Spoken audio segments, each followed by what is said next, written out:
Andrés Barreda es licenciado en Economía, maestro en Sociología y doctor en Estudios Latinoamericanos, todos por la Universidad Nacional Autónoma de México.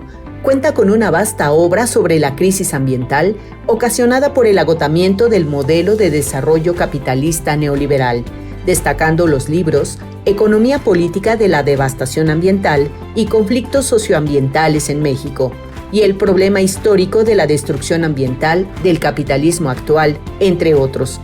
Es profesor de carrera de tiempo completo en la Facultad de Economía, miembro del Sistema Nacional de Investigadores y coordinador del Programa Nacional Estratégico Agentes Tóxicos y Procesos Contaminantes, del Consejo Nacional de Ciencia y Tecnología. Es también activista por los derechos sociales y en defensa del medio ambiente. Fue miembro fundador de la Unión de Científicos Comprometidos con la Sociedad. Participó en el núcleo organizador y la comisión de garantes de la sesión sobre México del Tribunal Permanente de los Pueblos y fue miembro fundador de la Asamblea Nacional de Afectados Ambientales. Pues aquí estamos con el gran maestro Andrés Barreda, gran amigo universitario de décadas de la Facultad de Economía. Bienvenido, estimado Andrés. Gracias, John, por la invitación. Es un honor para nosotros recibirte. De veras, eres un hombre pues, muy sabio, que muchas generaciones de alumnos y alumnas de la facultad han aprendido. Escribes en muchas partes, te leemos con mucha atención. Uno de los grandes temas que has trabajado desde hace mucho tiempo, es el asunto del medio ambiente, pero no una cuestión de conservar así nada más la naturaleza, sino entender de fondo la destrucción de la naturaleza, el medio ambiente que está ocurriendo hoy en México. Tú incluso hablas de infiernos ambientales hoy en México. ¿A qué te refieres con eso? Bueno, es que México tiene regiones con problemas no de pérdida de bosques, de exceso de basura, de canales de agua, drenajes, industrias que vierten sus desechos tóxicos en los ríos, que emiten al aire gases tóxicos, con procesos de sobreexplotación de agua que provocan que agua venenosa muy profunda, con arsénico, con flúor, emerja del subsuelo por la sobreexplotación que hacen agroexportadores. Hay muchas dinámicas que generan procesos de contaminación, minas a cielo abierto, con presas de jale que lixivían, industrias petroleras que tienen también presas de jale que contaminan diferentes regiones, ciudades que son máquinas de generación de muchísima contaminación por diferentes vías, que son de las ciudades más grandes del mundo. Y todos esos factores se tienden a superponer, a contaminar, a combinar. Y entonces tienes lugares en donde no hay un proceso de contaminación, sino pueden haber 5, 10, 15, 20 procesos de contaminación. Con uno bastaría para que la población enfermara gravemente. Pero lugares como estos, en donde se superponen los procesos contaminantes, tienes muchísimos agentes tóxicos presentes. Hay ríos donde hay miles de sustancias químicas arrojadas en los ríos, que se combina con la contaminación del suelo, del subsuelo o del aire. Lugares así en México debe haber alrededor de unos 50. Compárteme un ejemplo en concreto, el más escalofriante que al investigar te llamó más la atención. Es que son varios escalofriantes así del nivel.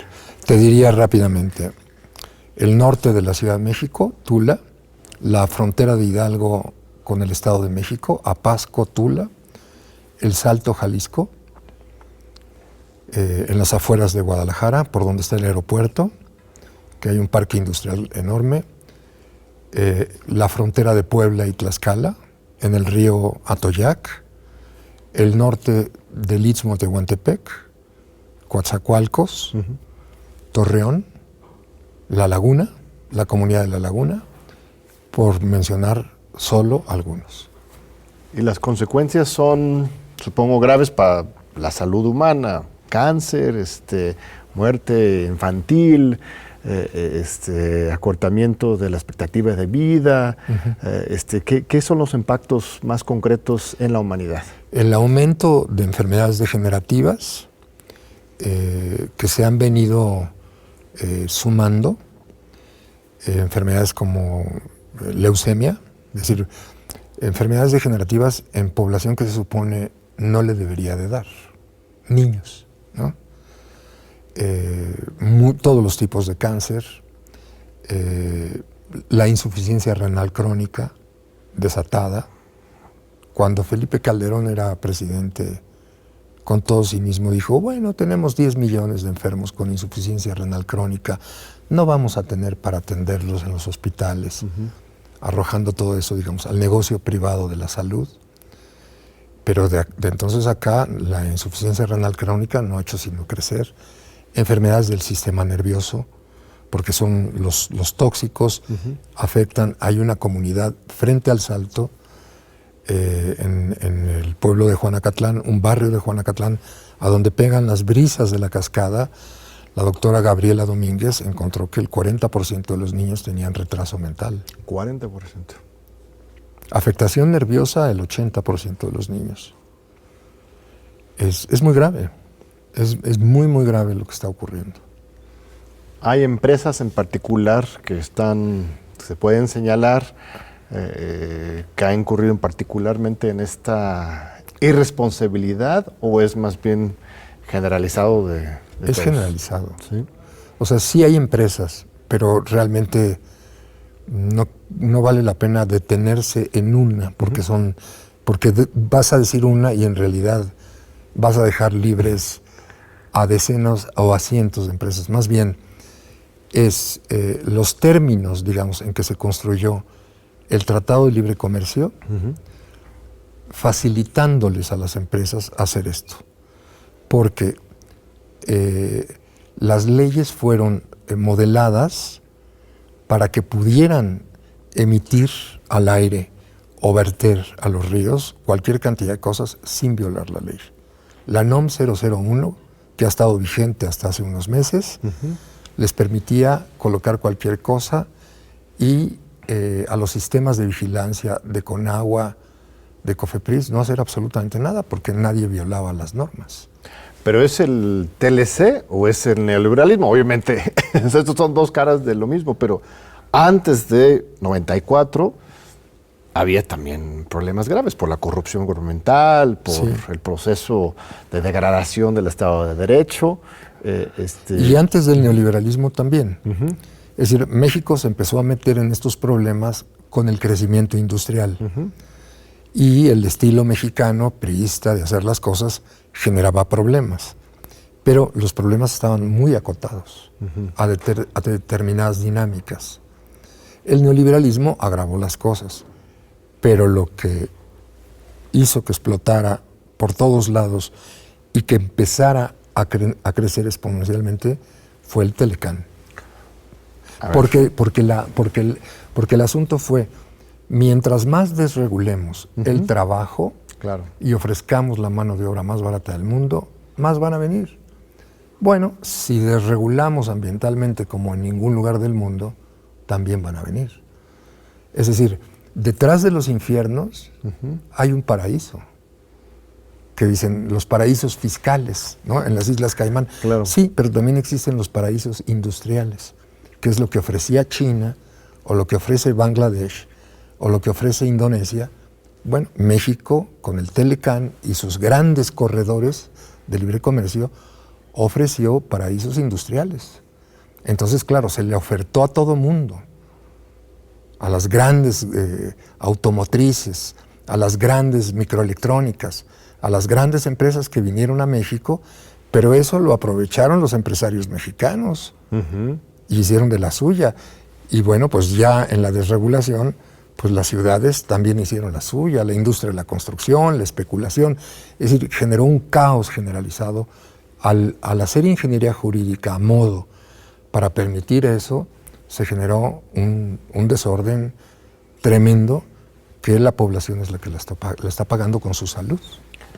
¿Se pudo haber hecho de otra manera la apertura comercial? O sea, teóricamente puede haber libre comercio, que ya sabemos que no es realmente libre, es el ingreso de los grandes monopolios internacionales, pero puedes acabar con el proteccionismo económico, pero también tener una regulación fuerte. Bueno, lo mismo Estados Unidos es un ejemplo de esto, ¿no? Ellos desregulan el comercio, pero sí protegen, por lo menos en partes, mejor que nosotros, me corregirás, su medio ambiente. Sus empresas pues los mandan fuera a sus tóxicos justamente para proteger su país. En Francia también recientemente prohibieron el fracking absolutamente porque en su país no permiten este tipo de acciones, pero sus empresas internacionalmente lo hacen libremente. Se pudo haber hecho eso o más bien era un error todo, tendríamos que haber planteado otro modelo de cero. Yo creo que era mejor otro modelo, pero incluso suponiendo que no, se podría haber hecho sin ofrecer esto. Y podrían haber hecho buenos negocios. Podrían haber puesto... Las condiciones de regulación ambiental en Estados Unidos son bajas comparadas con las de Europa. En Europa hicieron libre comercio. La Unión Europea es libre comercio.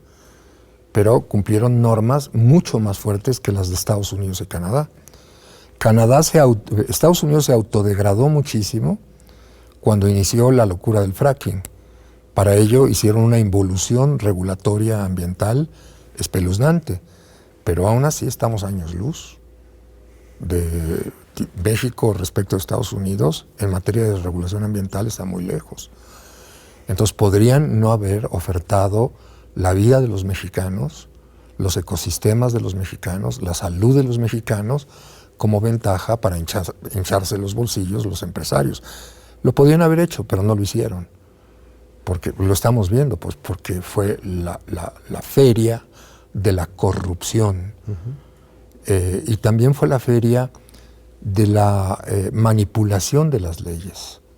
Raimundo Espinosa, un abogado de CONACYT, gran colega, y yo trabajamos mucho en el Tribunal Permanente de los Pueblos y siguiendo ideas de Magda Gómez, llamamos a esto desvío de poder, que no es abuso de poder, es decir, no es que violas la ley, sino que adecuas la ley exactamente a lo que necesitas, de manera que no la violas. Claro. ¿No?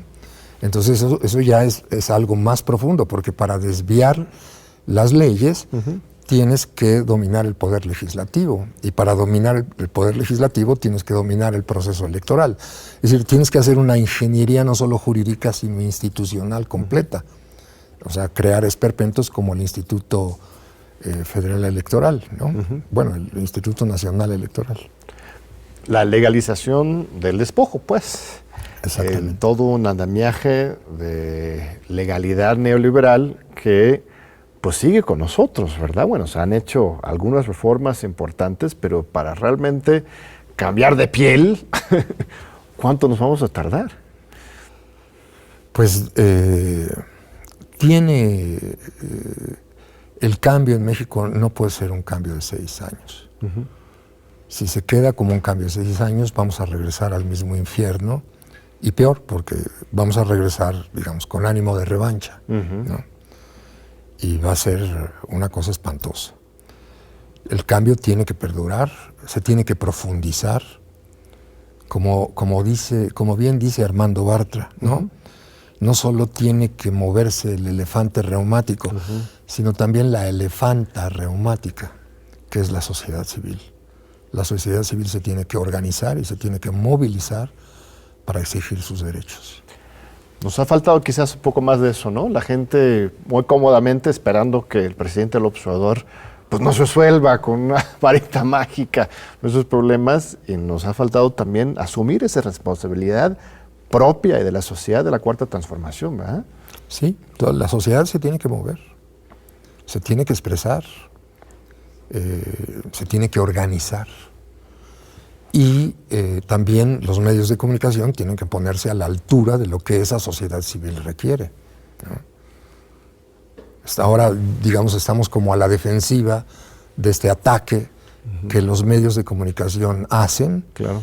pero vamos a decir, los medios alternativos están a la defensiva, no están al ataque. Es decir, no están investigando en el fondo, no están escarbando en el fondo de la sociedad todo lo que ha sido destruido. Es decir, ¿qué es toda la destrucción que está detrás del narcotráfico, toda la destrucción de los tejidos comunitarios, toda la destrucción de la vida en las comunidades que ha generado esta situación ambiental tan negativa? Las comunidades sufren muchísimo en ese sentido, y eso no es tema de los periodistas de investigación. Claro, como si la corrupción fuera solamente algo que ocurriera en la burocracia, el aparato gubernamental, pero también está en todo este mundo del sector privado, ¿no? Y en la percepción que tenemos los académicos, ahora que han reaccionado los universitarios tan airadamente porque López Obrador los ataca, por el amor de Dios, pues si la UNAM dejó que todas las comunidades perecieran, que toda esta contaminación se volviera una de las peores del planeta. ¿Quién de los estudios ecológicos, de los centros ambientales de la UNAM abrieron la boca? ¿Quién de la Facultad de Economía dijo que las dinámicas de desregulación ambiental que se estaban aplicando estaban costándole la vida a las personas? Estos temas no se tocaban ni se tocan actualmente. A ver, Andrés, pero déjame corregirte. Tú eres de la UNAM, de la Facultad de Economía. Sí, pero tú sí has estado en esta batalla y seguro no estás solo. O sea, eres la única voz crítica ahí en la facultad. Pues hay alumnos que siguen, ¿no? Alumnos que se van volviendo maestros y van siguiendo. Pero así como que nos quieran mucho en la facultad, no. Y que seamos muy reconocidos, no, pero para nada. Ha sido... Yo pienso que tiene razón el presidente cuando dice que no, que hubo negligencia científica. Negligencia científica. Y no solo, yo hablo pues por economía porque conozco, pero pues yo creo que esto se corrió por todos lados. Sí. O sea, el neoliberalismo sí existió. Claro. Sí existió. Yo no conozco bien la Facultad de Economía, lo que sí sé es que todavía se enseña con economía política durante varios semestres, ya no son todos los semestres, ¿no? Que se enseñaba el capital, marxismo, el pensamiento crítico, se redujo, pero todavía, me atrevo a decir, casi más que en cualquier otra carrera de economía en el mundo, o por lo menos en el occidente, se enseña todavía economía política en la facultad. Me quedé hace 20 años. No, tienes razón. Pero ya es muy poco. Son 5 semestres y, vamos a decir, el resto de las materias no van por allá. Okay.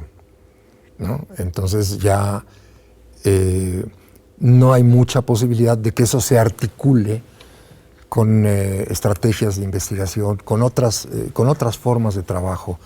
Está muy contra la pared. Ya no es una columna vertebral como antes, ahora es un agregado cultural, rincón, ¿no? Es un rincón de la enseñanza, del pensamiento. Y bueno, es un rincón muy importante porque es el que está insistiendo que el capitalismo tiene contradicciones, las va acumulando, va entrando en una situación más catastrófica y que esto hay que recordarlo y hay que pensarlo científicamente, hay que dar cuenta científicamente de esos fenómenos. Te voy a interrumpir un segundito, estimado Andrés, porque vamos a un breve corte. Regresamos para continuar con este fascinante diálogo con el doctor Andrés Barreda. No se vayan. Aquí seguimos con Andrés Barreda. A ver, retomando lo que estábamos hablando al final del primer bloque, ¿eres marxista entonces, Andrés? Bueno, soy economista, soy científico social, crítico. Yo, como Marx, no soy marxista. Pero te inspiras en su obra. Bueno, me parece uno de los pensadores más importantes que existen. Ah, bueno. ¿Y por qué?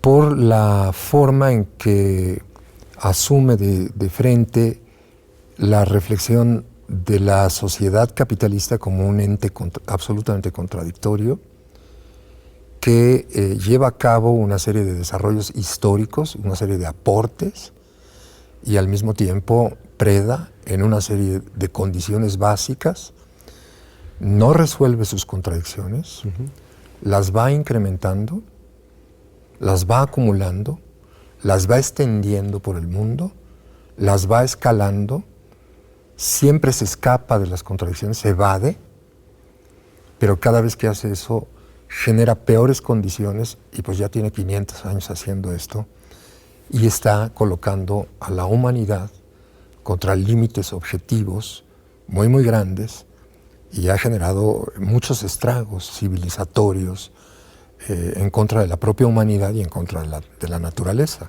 Estaríamos hoy, ¿verdad?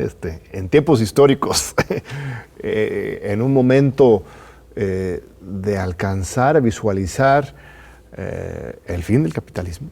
Es posible imaginar que pronto podríamos tener una situación postcapitalista que igual podría ser peor, yo supongo, pero también mejor. O sea, ¿estamos en ese momento viraje histórico?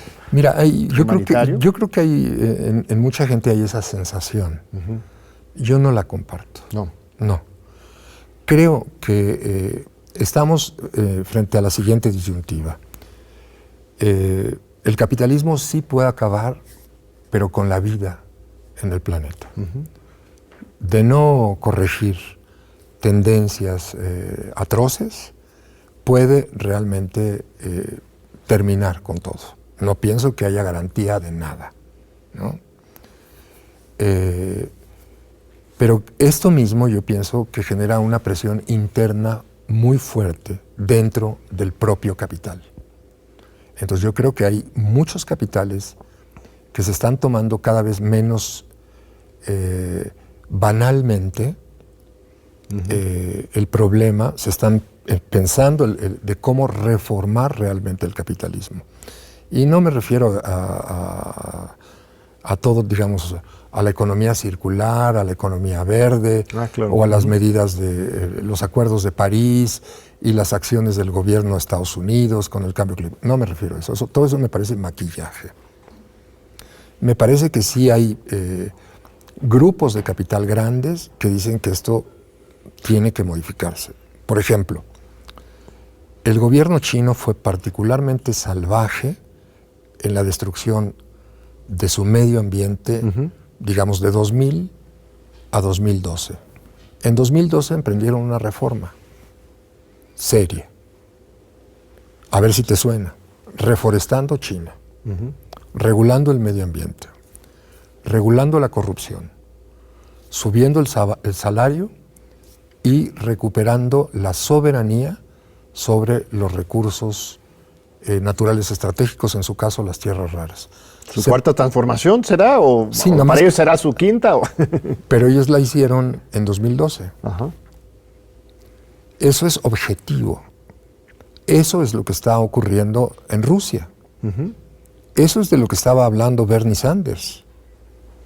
Eso es de lo que está hablando Boric en Chile.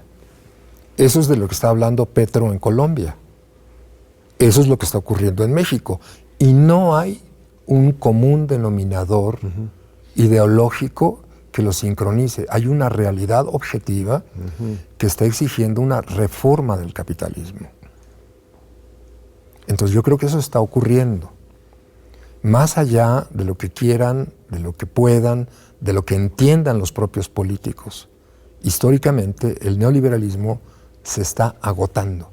Y entonces se está abriendo un periodo histórico de reforma del modelo de acumulación. Yo creo que esto es lo que tiene más posibilidades de triunfar. No es con lo que yo simpatizo, pero yo creo que históricamente es lo que va a triunfar, porque para que se acabe el capitalismo y pasemos a una situación diferente,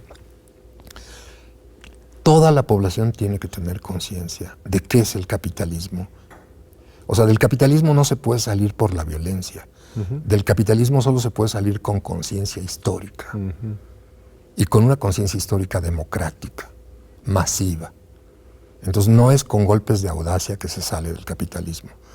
Por eso no creo que se pueda salir ni fácil, ni por rutas y por los niveles de inconsciencia y de desprotección y de despojo y de virulencia que el neoliberalismo dejó en el planeta.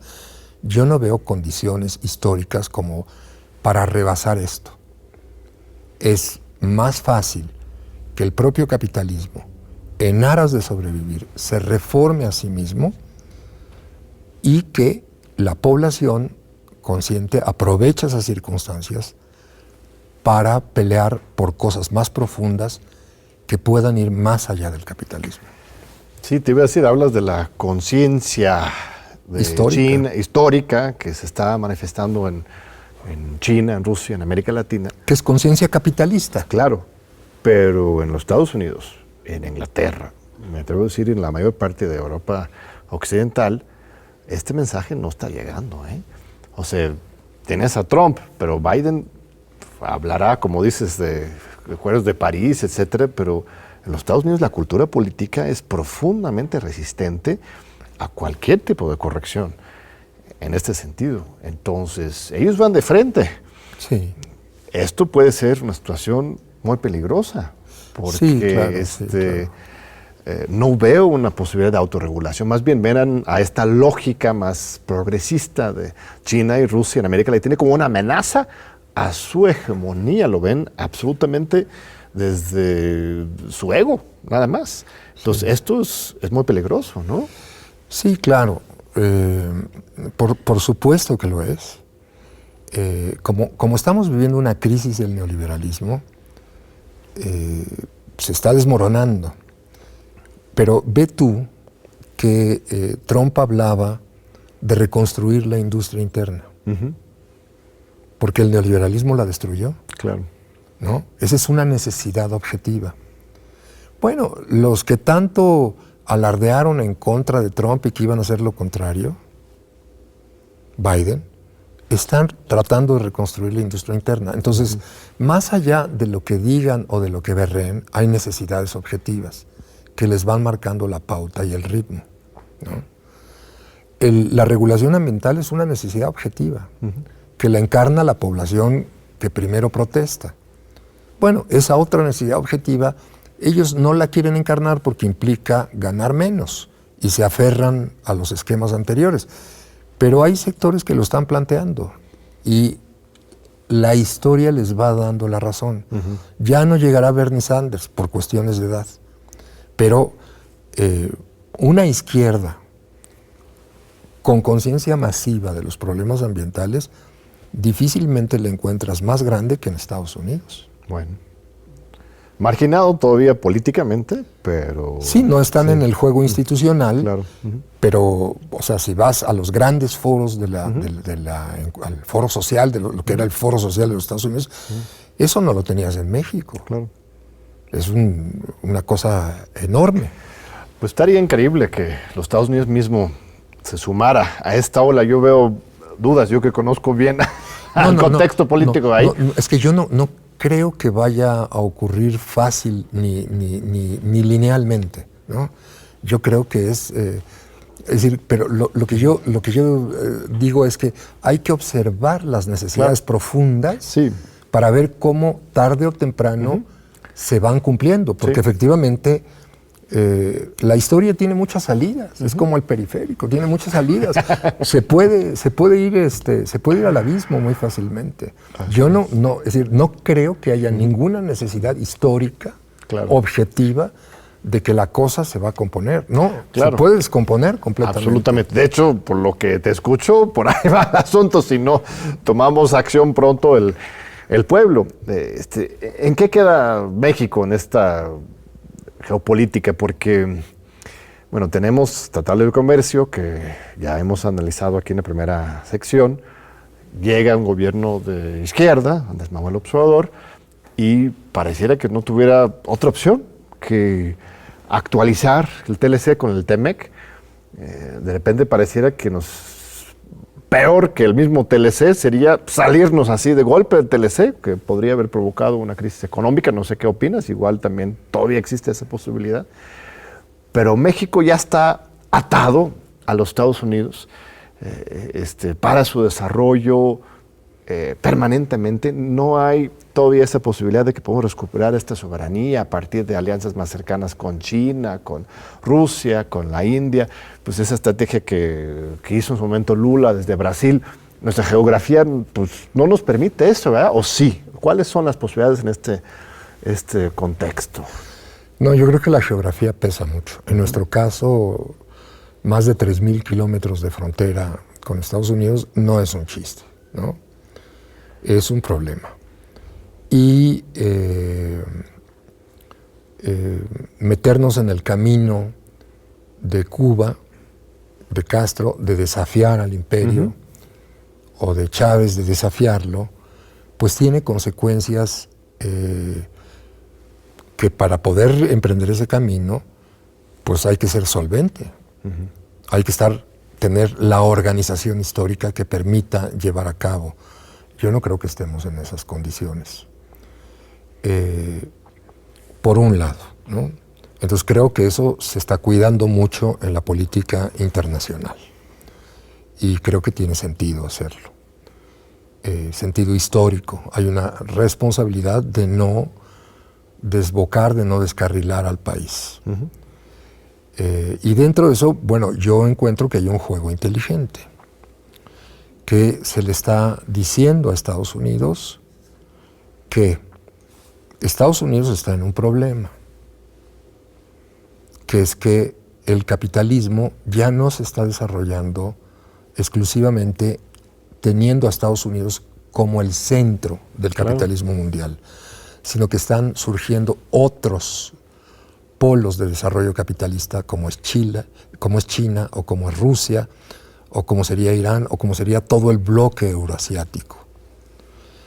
Eso está poniendo contra las cuerdas a Europa Occidental. A Europa Occidental lo que le conviene es establecer relaciones pacíficas con Eurasia. De hecho, la idea de hacer una unidad euroasiática no fue originalmente de China. La idea de la ruta de la seda, la primera idea fue de la Unión Europea en los años 90. Hasta tenían su proyecto que se llamaba TRASECA, Trans-Corridor European Caucasus Asia. Tenían su revista que se llamaba Marco Polo. ¿No? Y todo eso se les cayó. Y ahora son los chinos los que lo proponen. Entonces, claro, a los alemanes que son tan inteligentes no les gusta, ¿no?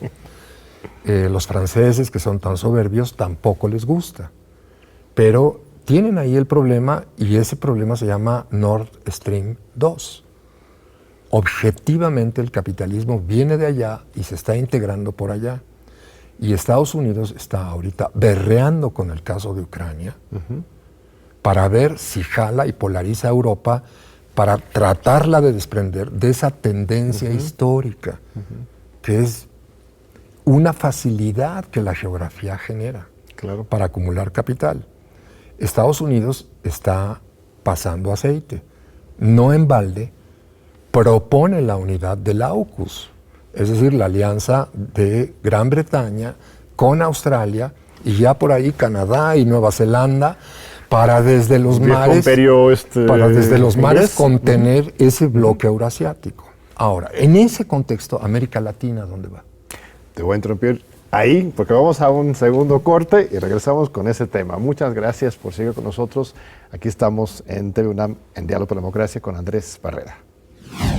Aquí seguimos con Andrés Barreda. Te interrumpí, estamos llegando justo al clímax del análisis después de este óleo de la geopolítica mundial. ¿Qué papel debe jugar América Latina? Bueno, América Latina está entre la disyuntiva, que el viejo historiador Halperin Dongi lo planteó, es decir, ¿con quién se alía, no? ¿Con Estados Unidos o con Europa? Y eso es geográfico. Mientras más lejos, más autónomos. Los brasileños, los argentinos siempre miraron hacia Europa, ¿no? Para respirar y sacarse el peso de Estados Unidos, ¿no? Bueno, esa triangulación que existió en todo el siglo XIX y en el siglo XX, ahora se plantea, pero con el doble triángulo. Es decir, ahora se puede hacer con Asia y se hace con Europa. Entonces, mientras más lejos, tienen más posibilidad de... Más lejos al sur. Más al sur, tienen más posibilidad de jugar fuera de la órbita norteamericana.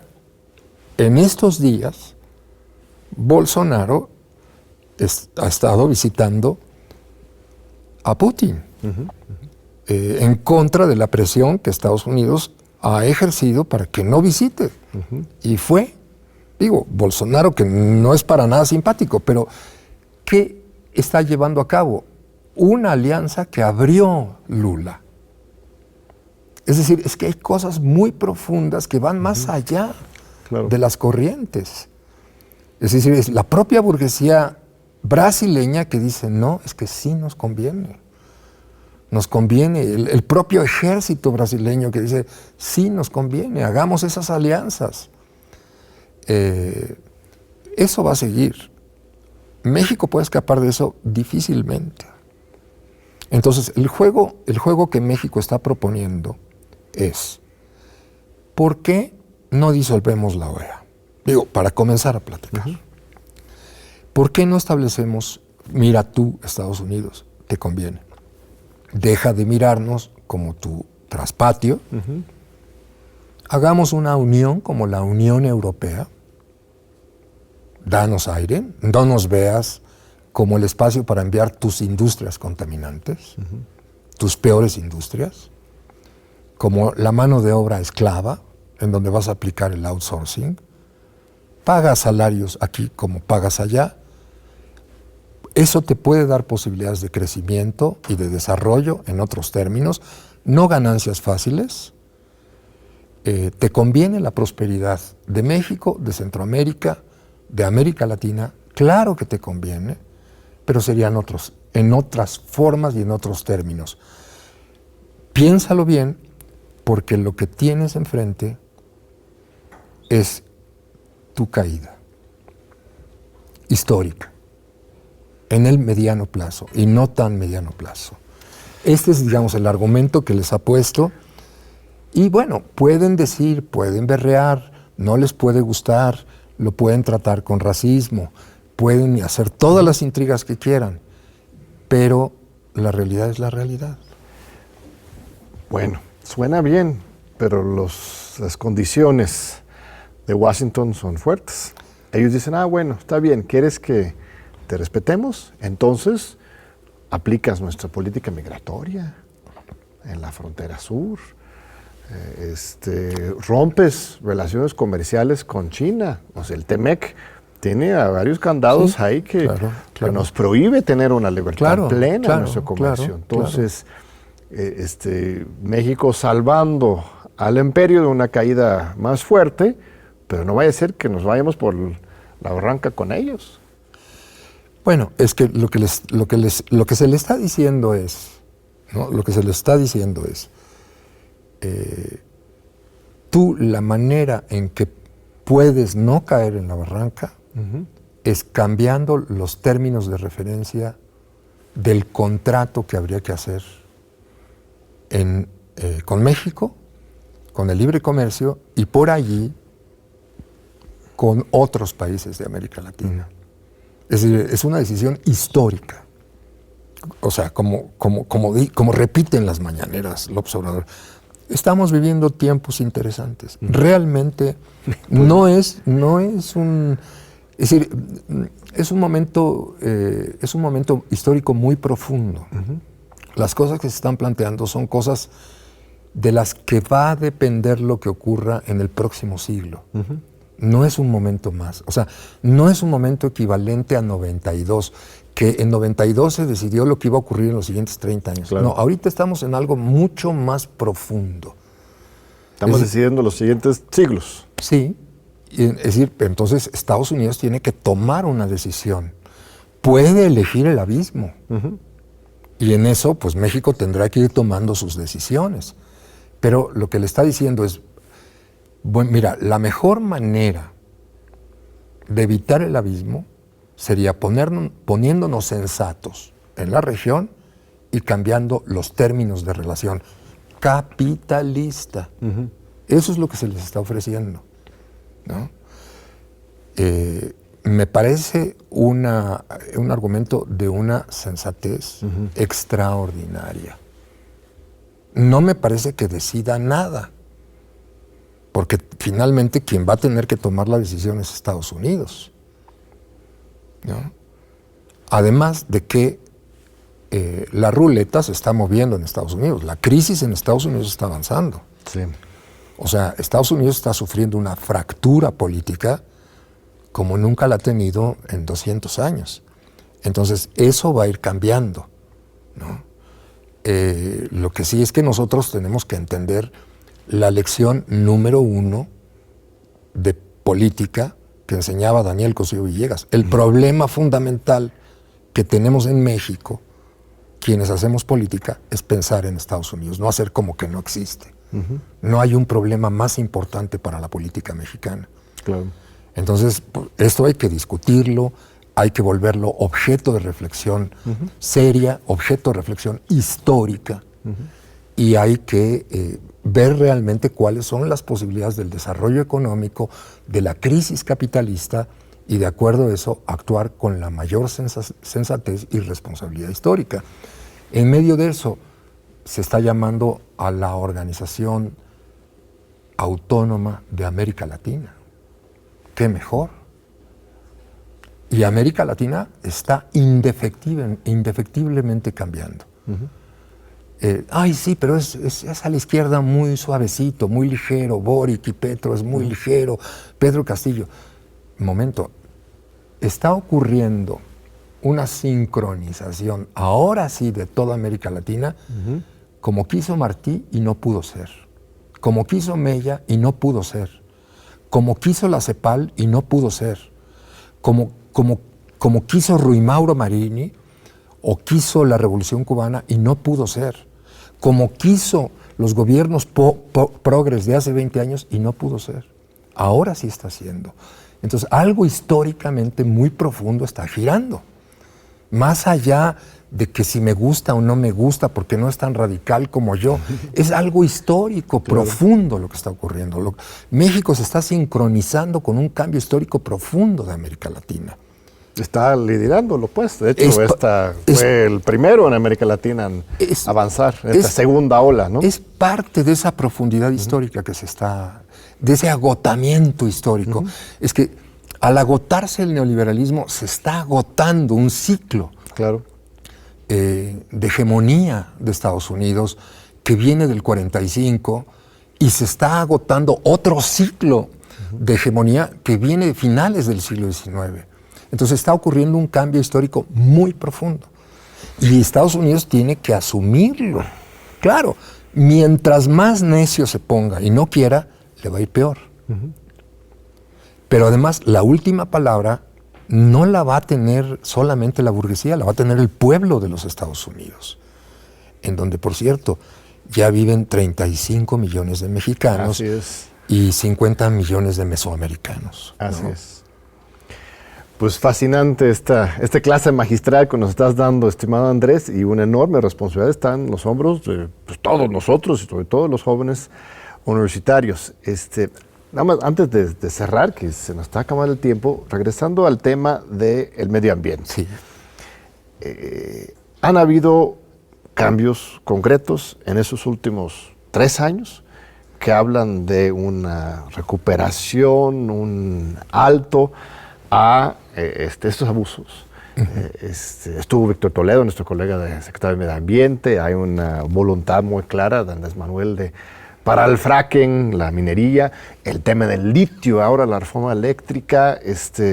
Estamos avanzando, ¿verdad? ¿O es pura superficialidad? No, superficialidad no es. O sea, parar el fracking no es superficial. Parar a Monsanto, Bayer con el glifosato no es superficialidad. Reforestar el país no es una superficialidad, no es una estratagema para conseguir votos.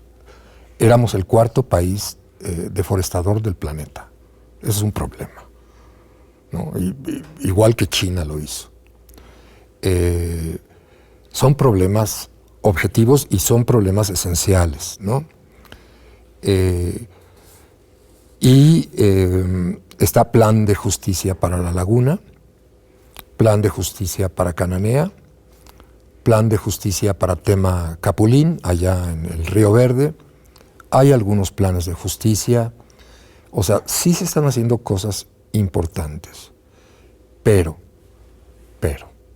la gravedad de la devastación ambiental que dejó el libre comercio, el Telecán, es muy profunda.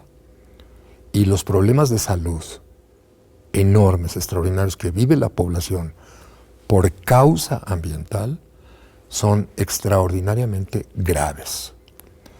Y desgraciadamente para corregir esta situación se requiere no de una acción aislada de la Semarnat o de una acción puntual de la Conagua o de alguna sanción de parte de la COFEPRIS.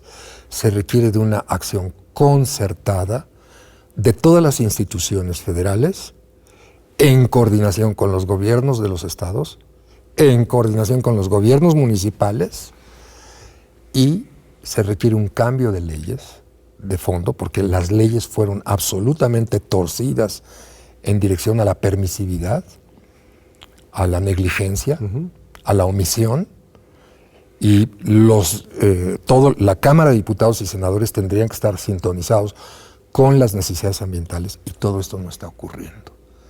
Entonces, como todo esto no está ocurriendo, las acciones todavía son pequeñas. Se está tomando una acción muy importante para regular 100 basureros graves en todo el país. Es muy importante. Sí, pero el 85% de la basura está fuera de basureros. O sea, es que hay un desorden ambiental muy profundo.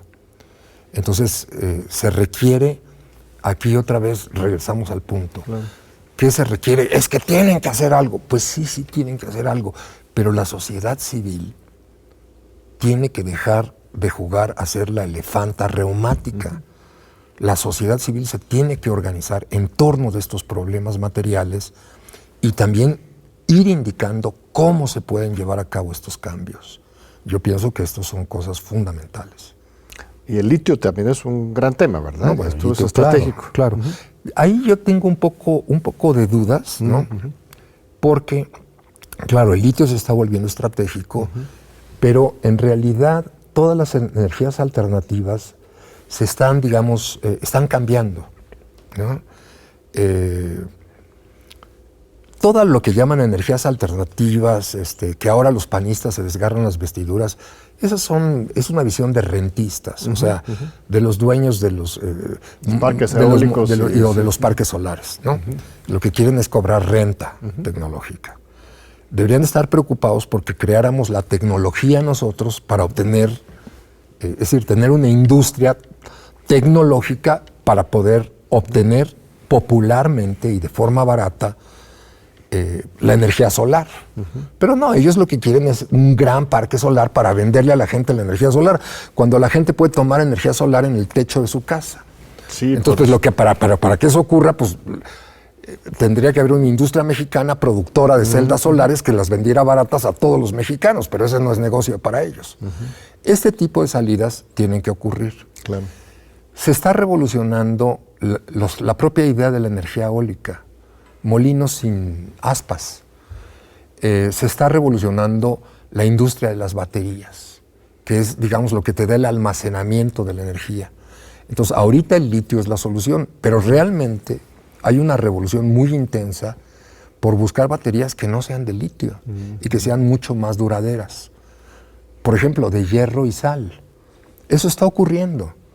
Entonces, eso ya veremos.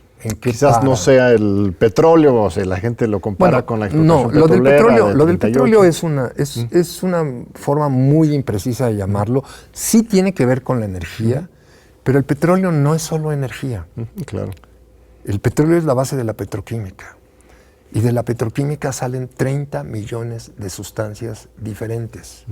Pues y por eso los mares están llenos no solo de aceite que tiran los barcos que usan petróleo, está lleno de plástico, eso es petróleo. Y los alimentos, todo está lleno de petróleo. Está concluyendo una civilización petrolera. Yo creo que es la única civilización que ha durado 150 años, la civilización más corta y breve de toda la historia de la humanidad, pero eso está llegando a su fin. Y el petróleo es todo eso, no es solamente la energía. Claro, es lo central, es muy importante. Todo eso está ocurriendo y la idea es, bueno, ok, ya no dejemos el petróleo, dejémoslo, pero sigamos produciendo miles de millones de vehículos automotores y para que se muevan con litio. Todo eso es una locura.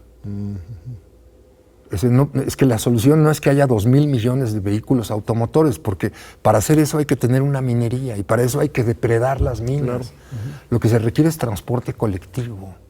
Lo que se requiere no son ciudades gigantescas, sino ciudades que empiecen a ser menores. Lo que se requiere es una relación armónica entre la ciudad y el campo. Se requiere un cambio de patrón tecnológico. Eso de que todo se va por el litio es la misma lógica petrolera de antes, de todo concentrarlo, todo tenerlo en unas cuantas manos, desde ahí manipularlo todo, pero el litio ni remotamente te va a dar el control que te dio el petróleo, porque tú no puedes hacer química con base en litio, la puedes hacer con base en carbón, pero no con base en litio. Está en la primera columna de la tabla periódica de los elementos. Llamarle el oro blanco o el nuevo petróleo es no entender ni qué es el petróleo ni qué es la civilización petrolera. Sí puede ser muy importante, está muy bien nacionalizarlo, está muy bien tomar el control sobre todos los recursos mineros, no solo el litio. México es un país minero extraordinariamente importante, de eso hay que hablar. O sea, México produce 70 minerales, de los cuales 35 son importantísimos y 15 estamos entre los 10 productores del mundo y todo eso se lo abastecemos a Estados Unidos. No es el litio, de estas cosas no se está hablando, de estas cosas hay que hablar. Querido Andrés, se nos acabó el tiempo. Siento que estoy apenas escuchando los principios de lo que es tu gran sabiduría. Vas a tener que regresar con nosotros, por favor. Inscríbanse en las clases del doctor Andrés Barreda en la Facultad de Economía si es que tienen la oportunidad, porque es muy importante lo que estás diciendo, Andrés, y espero que nos puedas volver a acompañar y seguir informando sobre tus investigaciones, los libros de publicaciones. Eres un hombre también muy prolífico. Un último mensaje a los estudiantes de la UNAM, 20 segundos. Pues hay que llevar adelante la democratización de la UNAM. Nos hace muchísima falta. La democratización de nuestras escuelas, de nuestros órganos de gobierno. Hay que regresar a la paridad de los consejos técnicos de nuestras facultades, que los estudiantes tengan voz, tengan peso, que se cree una relación armónica entre profesores. Hay que regresar a la investigación crítica, al pensamiento crítico, actualizado, con toda la energía que traen las nuevas generaciones, con los cambios tecnológicos. Yo creo que hay que regresar a eso. La UNAM está necesitada de eso y ya regresar a las clases presenciales, pronto. Muy bien, querido Andrés. No solo nos sacude la conciencia, se nos da tareas también. Pues muchas gracias y gracias a nuestra querida audiencia por acompañarnos aquí en TV UNAM para los Diálogos por la Democracia. Te esperamos de nuevo en 8 días.